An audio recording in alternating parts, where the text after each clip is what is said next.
Kung pagod ka na sa paghahabol, sa pagiging tama ang desisyon palagi, magpahinga ka.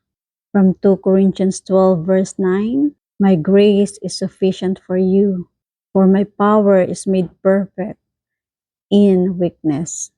Hindi ka tinawag para maging perfect. Tinawag ka para maging totoo.